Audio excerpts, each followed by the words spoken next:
Today we're taking a look at these NBA matches, which are happening on Wednesday, November 30th, 2022, and giving you match breakdowns, betting tips and predictions in general on these games.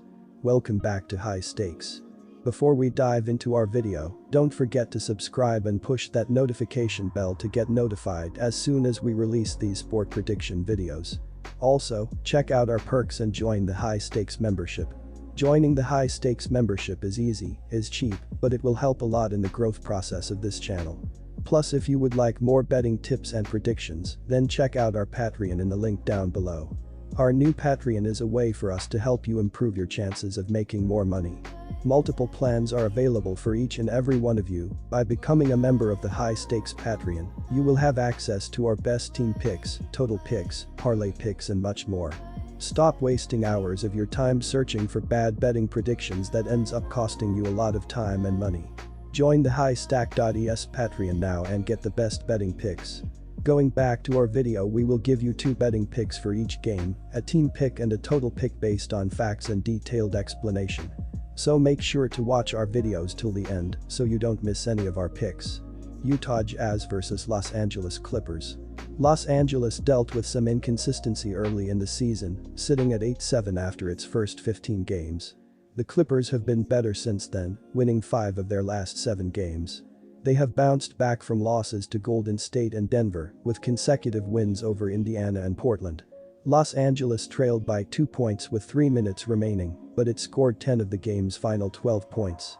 Shooting guard Norman Powell was excellent off the bench, pouring in 32 points on 10 of 16 shooting. He knocked down 4 of 5 from beyond the arc, while point guard Reggie Jackson had 24 points and 12 assists. Utah got off to an excellent start this season, winning 10 of its first 13 games. The Jazz have been in a cold stretch ever since then, losing 8 of their last 10 contests. They are riding a 5-game losing streak following a 114-107 loss to Chicago on Monday.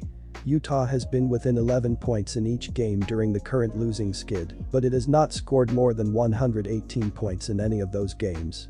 The Jazz were expected to take a step back this season after losing star guard Donovan Mitchell and big man Rudy Gobert in the offseason. They have still been a good offensive team overall this year, ranked 4th in the NBA in points per game, 116.7. Small forward Lauri Markkanen leads the team with 22.2 points and 8.4 rebounds per game, while Jordan Clarkson is scoring 19.0 points. Malik Beasley is adding 14.0 points off the bench. They will be tested on Wednesday night, as Los Angeles rank 2nd in the NBA in team defense, allowing 106.8 points per game. Veteran point guard Mike Conley is going to miss this game due to a lower leg injury. Shooting guard Johnny Juzang and small forward Rudy Gay are also going to be sidelined. Los Angeles might be dealing with some key injuries, but that has not stopped the Clippers from winning 5 of their last 7 games. They have won consecutive games coming into this contest and should have Wall back on the court. The Clippers are facing a Utah team that I am thrilled to fade right now, as the Jazz are one of the coldest teams in the NBA. Los Angeles blew out Utah less than 2 weeks ago as 2.5-point home favorites, and I believe that the Clippers have value on Wednesday. They rely on their strong defense to win games, which has allowed them to overcome having some of their top players sidelined. Take the Clippers plus 6.5 points. The game a week ago saw a combined score of 235 points, but I like the under in this one. The Clippers are dealing with some key injuries and are on a back-to-back which should slow down their pace.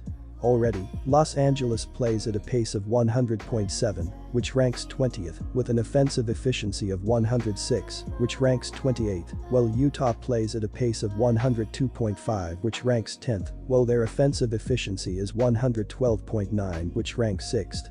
However, this season, Los Angeles is the best team in the NBA for hitting the under as they are 16-5, while Utah is 11-12. Expect a much slower pace here with the Clippers, and a stingy defense should be able to slow down the Jazz offense. Take the under here. Denver Nuggets vs Houston Rockets. The Rockets have been better as of late, with victories over Dallas, Atlanta, and Oklahoma City. Before those victories, Houston had won just twice in its first 14 games. Even with those wins, the Rockets are spiraling toward a high lottery selection in the 2023 NBA draft. Houston has 6 players averaging over 11 points per game and 3 averaging over 15. Guards Jalen Green, 21.6 ppg, and Kevin Porter Jr., 18.7 ppg, lead the team in scoring. Second-year center Alperen Sengun has been enjoying a fine sophomore season, scoring 15.4 points per game and grabbing 9.0 boards. Houston averages 110.3 points as a team and shoots 44.3% from the field, including 35.4% from deep. It is third in the NBA with 46.4 rebounds per game. Houston is surrendering 116.4 points per game on defense on 47.9 shooting from the floor, third lowest in the league. Its opponents are attacking the glass, too, averaging 42.3 rebounds, the 10th most rebounds allowed per contest. The Rockets' offensive rating is 23rd and their defensive rating is 27th when adjusted for strength of schedule, per dunks and threes. Denver has been knocking on the door of the NBA Finals in recent years but still hasn't broken through. The Nuggets are playing great team basketball this season and are currently second in the Western Conference.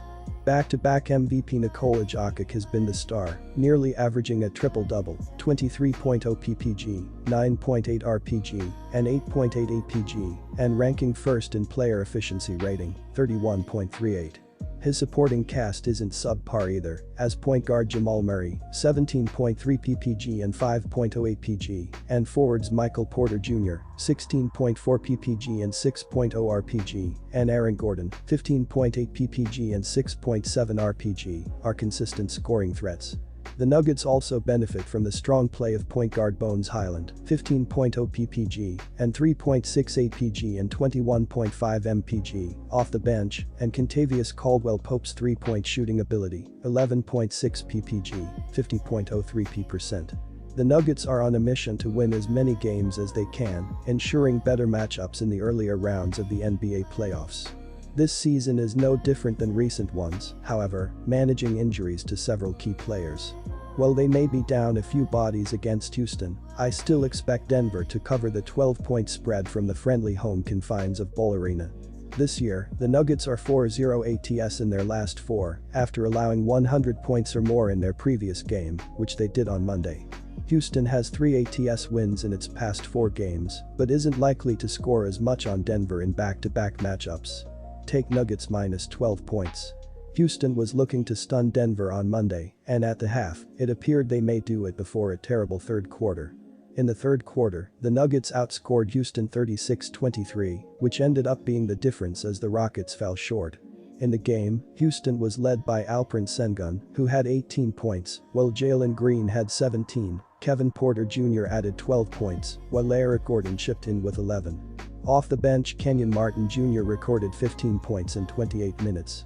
The Nuggets have been led by Jokic, who's averaging 23 ppg and 9.8 rebounds, while Murray is averaging 17.3 and Porter Jr. is chipping in with 16.4 points. Denver has gotten a lot of secondary scoring help besides their big two, as Aaron Gordon, 15.8 ppg, Bones Highland, 15 ppg, Kentavious Caldwell-Pope, 11.6, and Bruce Brown, 11 ppg, are all averaging double digits. Offensively, they are averaging 115.2 ppg, which ranks 9th while they are allowing 113.8. As we saw on Monday night, both these teams can easily get above 100 points, which is why I like the over here. This season, Houston is playing at a pace of 103.1, which ranks 8th, along with an offensive efficiency of 106.3. Denver, meanwhile, is playing at a pace of 100.7, which ranks 20th, but their offensive efficiency is 113.9, which is second in the NBA. Along with that, in Denver's last 8 games, they are averaging 224.25 ppg, while Houston is averaging 224.75 ppg, and on Monday the game combined for 242 points, so I like the over here. I do expect fewer points than on Monday, but these teams can still get a ton of points, especially Denver against this defense, which is why I like the over.